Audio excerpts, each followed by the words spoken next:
On commence avec vous, Stéphane Malter et Garance Lequen. Votre documentaire nous raconte les nombreux rebondissements qui ont conduit à l'émission de mandat d'arrêt contre les plus hauts responsables syriens de l'administration de Bachar el-Assad pour crimes contre l'humanité. Garance Lequen, on commence avec vous parce que vous y avez consacré un livre aussi précédemment. Quel est donc ce mystérieux déserteur et cette opération qui porte le nom de César et qui divulgue en 2014 des milliers de photos ? César était donc un photographe de la police militaire du régime de Bachar el-Assad. Et il était chargé, avant le début de la révolution en 2011, de photographier des soldats morts pour la justice militaire. Et à partir de 2011, on lui a demandé, lui et son équipe, de photographier des détenus, des civils, détenus dans les centres de détention et morts sous la torture, ou de faim, ou de maladies non soignées. Et on lui a demandé de photographier ces cadavres, qui étaient extrêmement faméliques, qui avaient un numéro écrit un numéro écrit à même la peau, pour les archives du régime. Des photos et des images très dures dans votre documentaire. On regarde la bande-annonce. عم اتواصل معك بخصوص تعرفت على صورة تعرفت عليها بملف قيصر بصور ملف قيصر. تمام. عند الشخص يلي صورته انتم باعتين لي اياها هيك اعراض اخي شوي حواجبه ارفع من هيك. أنا سيزار. أنا كنت أخدم بالشام بالشرطة العسكرية كمصور. جميع الصور التي أخرجناها فيما يسمى بملف قيصر هم أشخاص تم قتلهم في هذه الأماكن التابعة للنظام السوري. حطوني هون تمام يعني بناس شفتهم كثير قتلوهم قدامي. Who is in charge? Who is giving the orders? We are alleging state terrorism. The draft resolution has not been adopted owing to the negative vote of permanent members of the council.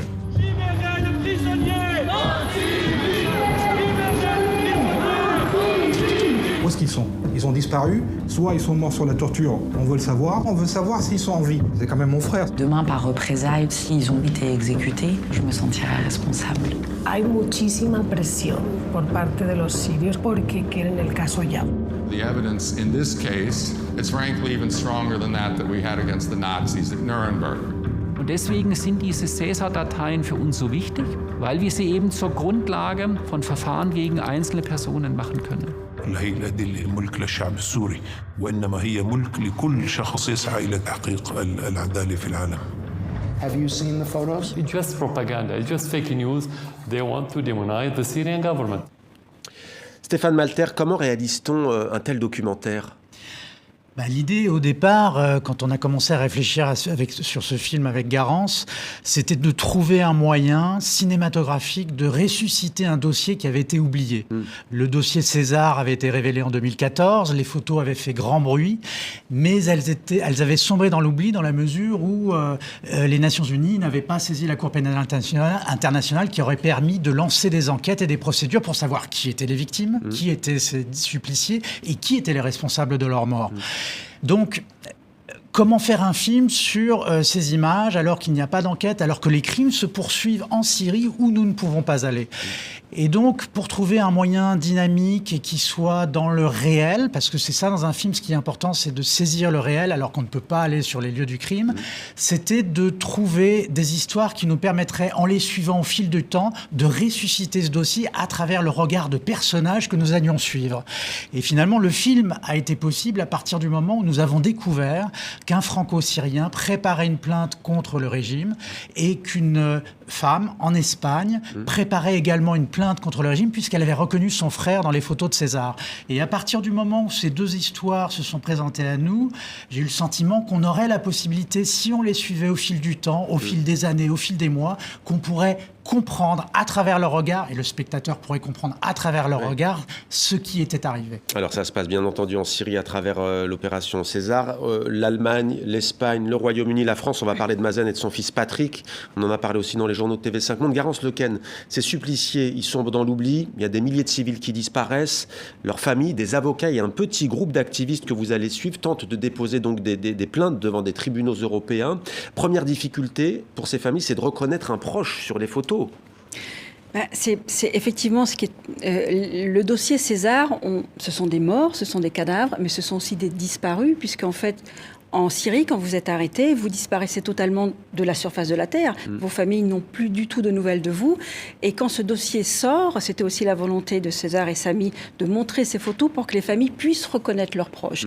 Et c'est dramatique à dire, mais pour beaucoup de familles, c'est un soulagement, en fait, de reconnaître leurs proches. C'est à la fois insoutenable, mais un soulagement, de c'est connaître la vérité. Mais c'est un soulagement pour 2 raisons. D'abord, ils savent ce qu'est devenu leurs proches, et ils ont pu le reconnaître. Donc il n'a pas été trop abîmé par la torture. Ouais. C'est ça aussi qui est terrible. La torture, il y a ce témoignage terrible, viol, avec bâton enfoncé dans l'anus, un scalp qui serre le pénis. On voit le visage de cet homme. C'est terrifiant. Il s'appelle Mazen El-Hamada. Mazen El-Hamada, son visage est terrifiant. En fait, c'est ça qui est extrêmement important dans le film, c'est la caméra qui monte sur son visage, son regard qui, par ailleurs, on comprend qu'il n'est pas avec nous, qu'il est ailleurs, qu'il est toujours là-bas. Ouais. Et c'est le but de la torture. Comment il a pu en réchapper, d'ailleurs, cet homme? Est-ce que vous avez pu le savoir? C'est un miraculé, quoi. Mais c'est pas ça le problème. Non. C'est qu'il est retourné à Damas. Ah oui. Il est retourné à Damas, il a été manipulé par des gens du régime, il est retourné à Damas, il s'est fait à nouveau arrêter. D'accord. Et il a à nouveau disparu. Mazen El-Hamada fait partie à nouveau des 100 000 disparus de Syrie. Aujourd'hui. Ouais. Mais la torture, c'est très compliqué d'expliquer les conséquences de la torture. Peut-être une image, on voit la Syrie avec les destructions des bâtiments, les destructions des quartiers. Eh bien, imaginez qu'un bâtiment, c'est vous. En fait, la torture vous pulvérise. Donc, il y en a certains qui restent un peu debout avec le squelette, il y en a certains, c'est juste le 2e étage qui est encore, qui tient debout. La torture détruit les gens, les fragmente et les pousse au silence. Le but de la torture n'est pas de faire parler, mais c'est de faire taire. Et là, on parle d'enfants dans les témoignages, de 8 ans, 9 ans qui sont emmenés dans les centres. D'ailleurs, Patrick, l'adolescent franco-syrien, quand il a arrêté, il a 20 ans. Et il y a des enfants très jeunes. On en a trouvé, je crois, quelques-uns dans les photos. Oui, effectivement. Et des disparus aussi. 8 ans, 9 ans. Violés. Ouais.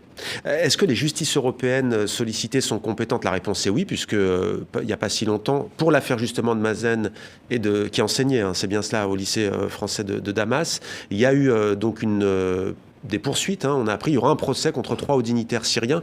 Pourquoi cette affaire, elle est selon vous emblématique? Parce que d'abord, il y a l'attente du frère de Mazen, ils sont sans nouvelles, ils ne savent même pas, au bout de plusieurs années, si ces 2 proches sont morts ou vivants.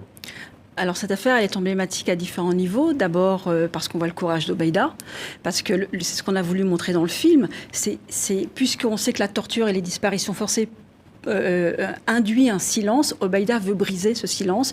Il veut savoir ce que son frère Mazen et son neveu Patrick sont devenus. Il ose porter plainte.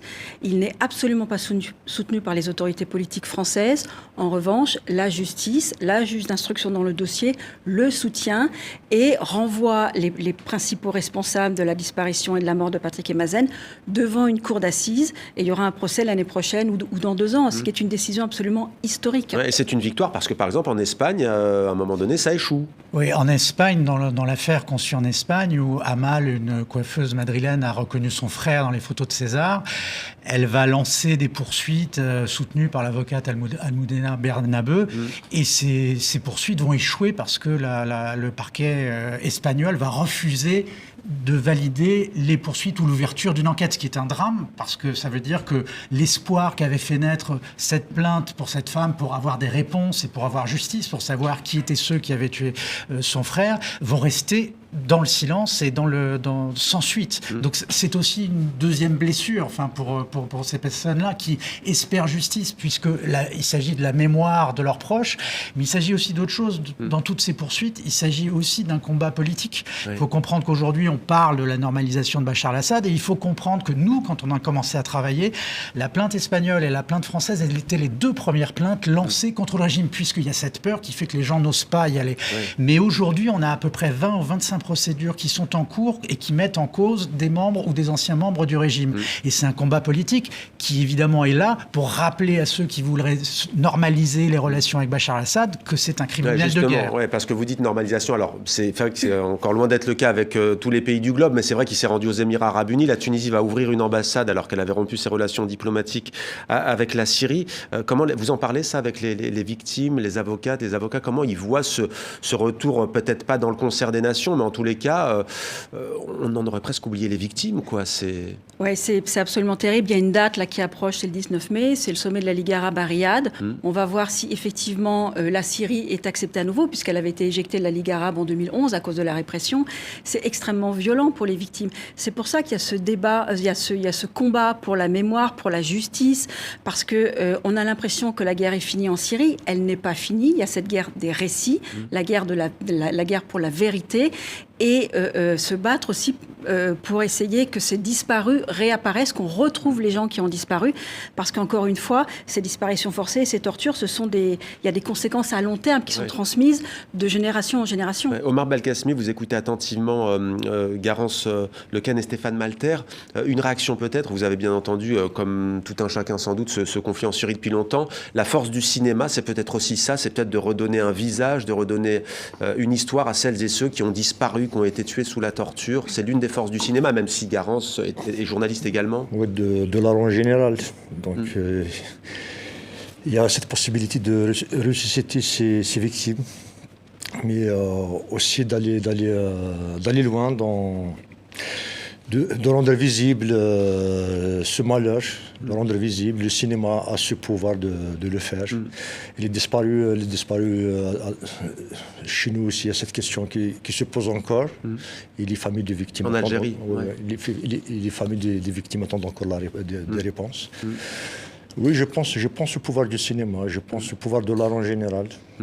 Le pouvoir de l'art en général. Garance Lequen, restons sur Bachar el-Assad, puisqu'il y a cette séquence, il y a un journaliste anglo-saxon, alors je ne sais pas s'il est américain ou anglais, américain qui l'interroge, et qui d'ailleurs fait bien son travail parce qu'il le relance. Bachar el-Assad nie catégoriquement, ce journaliste lui montre les photos, il le relance en disant, mais il y a des victimes, notamment en Espagne, qui ont reconnu, il nie totalement. Pourquoi il ne le ferait pas ? Excusez-moi, mais qu'est-ce qu'on a fait depuis 12 ans ?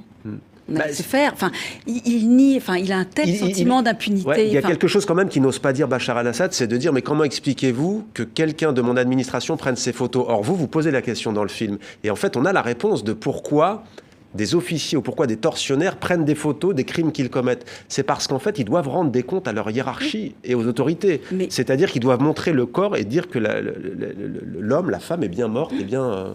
Mais Bachar el-Assad ne peut pas le dire. Sa façon de s'en sortir, c'est de dire peut-être qu'il y a eu un crime individuel.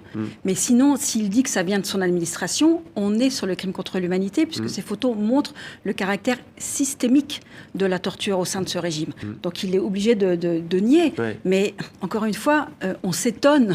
C'est vrai que cette séquence est hallucinante, mais pourquoi il ne le ferait pas ? Mais encore une fois, qu'a-t-on fait pour ces victimes depuis 12 ans, depuis 13 ans ? Enfin, il nie, il est dans son rôle. Enfin, et on est en train de parler de normalisation. Oui, la question que vous dites, c'est comment peut-il se permettre de nier ? C'est qu'il y a il y a deux choses. Je pense que la séquence dans le film, parce que c'est une archive connue, mais je pense que la séquence, elle est très forte. Parce qu'en fait, le journaliste Bachar el-Assad est confronté à la plainte qu'on a raconté dans le film pendant une demi-heure. On a suivi toutes les étapes de la plainte. On a vu cette femme qui vit à Madrid, qui nous ressemble, qui vit dans notre monde. C'est pas un extrait comme ça déconnecté. Elle a reconnu son frère. On est avec les avocates qui enquêtent, qui sortent tous les documents. Et à la fin, on se retrouve avec cette interview où Bachar el-Assad est confronté à ce réel qu'on a filmé pendant de longs mois voilà. Et donc là, c'est évident, c'est pour ça que la séquence, elle est forte et qu'elle marque. Et ensuite, deuxième chose, effectivement, comme le disait Garance, Bachar el-Assad répond, mais il réfléchit quand même, puisqu'il dit il peut y avoir des erreurs, des brebis galeuses, mais ce n'est pas un système. Donc il se protège, juridiquement, évidemment.